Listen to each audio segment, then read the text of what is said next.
सरकारी double bedroom वाले हो जाए होशियार, वरना आपका पट्टा हो सकता है कैंसर। आप देख रहे हैं एनएनसी न्यूज। हेलो दोस्तों, मैं आपका दोस्त शेख अब्दुल रशीद। आप सोच रहे होंगे कि आखिर 6,500 फ्लैट कहाँ पर कैंसल हो रहे हैं। आप हो जाए होशियार, आप ही के मकानात जो है कैंसल हो रहे हैं। कि कोल्लूर डबल बेडरूम के अंदर तकरीबन 6,500, गालिबन 6,500 फ्लैट जो है, आज भी वो लोग लॉक्ड है, यानी लॉक करे हुए हैं। आज तक उसका अता पता यानी पिकनिक पॉइंट या गेस्ट हाउस बनाकर रखे हैं।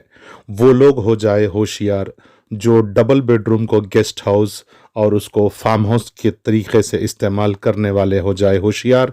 ये मैं नहीं, ये हुकूमत की तरफ से जारी हुई एक नोटिस है कि हुकूमत वज़ीर आला रेवंत रेड्डी ने और हाउसिंग मिनिस्टर ने श्रीनिवास ने ये अनाउंस किया है कि बहुत जल्द Kollur double bedroom, Asia largest जो कोल्लूर डबल बेडरूम है, जहां पर 15,560 फ्लैट्स हैं, वहां पर 6,500 फ्लैट कैंसल होने की वार्निंग दी गई है हुकूमत की तरफ से।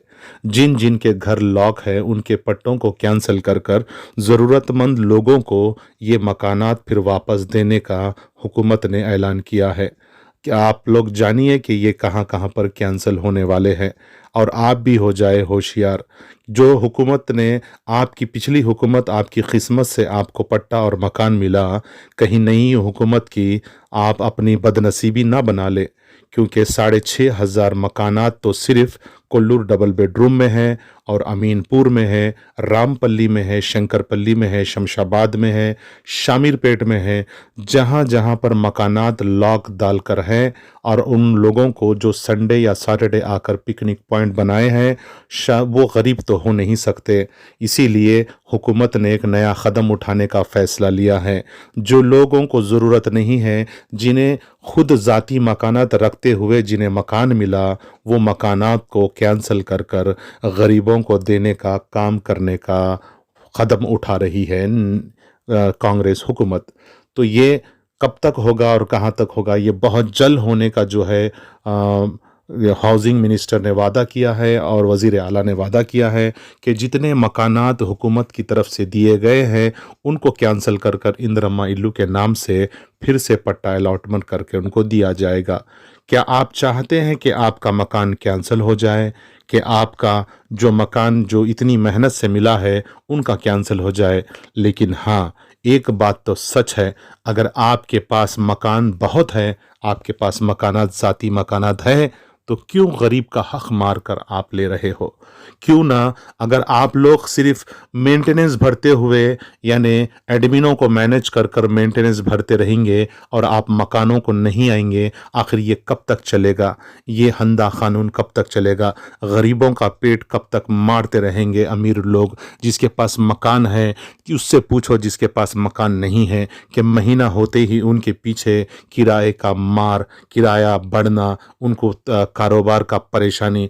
तो इसलिए अगर किसी के पास है तो आप के घर कैंसिल होने वाला है, आप हो जाए तैयार। गरीबों के लिए ये वापस फिर से अलॉटमेंट किया जाएगा, लेकिन जो हकीकत में उसके अंदर गरीब भी हैं, उनका घर लॉक है, क्या हुकूमत ने उनके बारे में सोचा?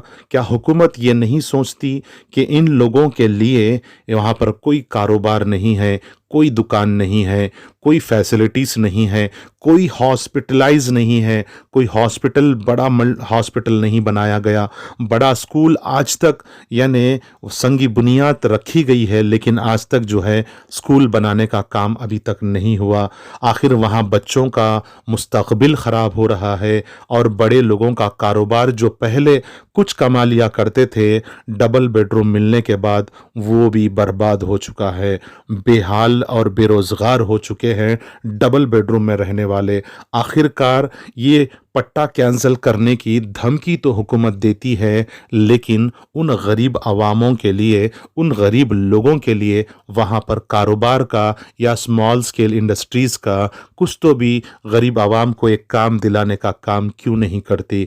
इतने सारे गरीब आवाम को ग़ालिबन 15,560 फ्लैट, यानी उसके अंदर कितने लोग नहीं होंगे, 70 से 80 हज़ार आबादी रहने वाली इलाके के अंदर कोई काम का ज़रिया नहीं है। बेरोज़गारी ही बेरोज़गारी है।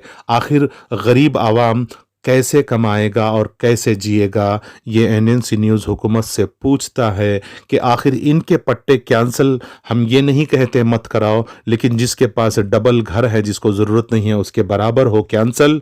और गरीबों भी उसमें गरीब लोग हैं जो वहाँ पर आकर रहना, काम कर कर जीना उनका दुश्वार हो चुका है, इसलिए कुछ लोग गरीब आवाम भी शहर में रह रही है, उनके बारे में सोचे।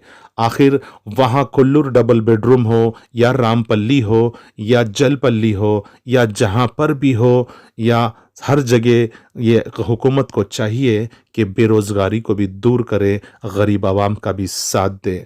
हम जो है, आप यूट्यूब यानी मेरा NNC news YouTube technical problems की वजह से मैं आपके सामने आने के लिए कुछ टेक्निकल प्रॉब्लम्स की वजह से देर हो रही है।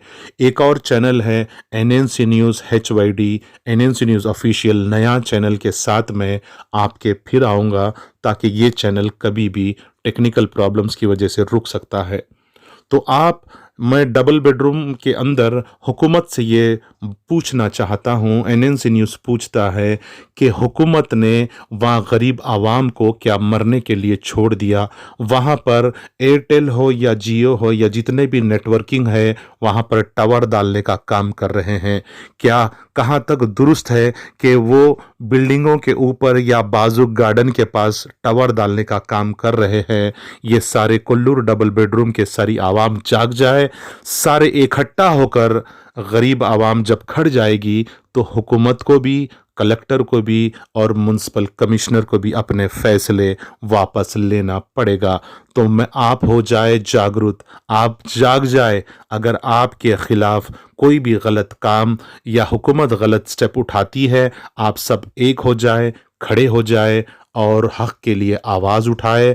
हक़ के लिए जो आवाज़ उठाता है, ज़रूर ब ज़रूर एक दिन वो ज़रूर कामयाब होगा। हुकूमत से ना डरना है हक़ के लिए, ना किसी सरकार से, ना किसी होदा वाले पोजीशन के, या किसी से भी डरने की ज़रूरत नहीं है। आप आगे खड़े हो, ऐसे नेटवर्क टावर दिलाने से रोकते रहें। अगर आवाम को नुकसान है तो आवाम सारी खड़ी हो जाए, उस नुकसान को कहीं ऐसा ना हो जाए टावरों की वजह से अपने बच्चों का ब्रेन ग्रोथ या उनकी ग्रोथ होना रुक जाए, या बूढ़े लोगों को हार्ट का, कार्डिक अरेस्ट का प्रॉब्लम हो जाए। मैं आपका दोस्त Sheikh Abdul Rashid. NNC news subscribe करें, लाइक करें, कमेंट करें। जय हिंद, सत्यमेव जयते।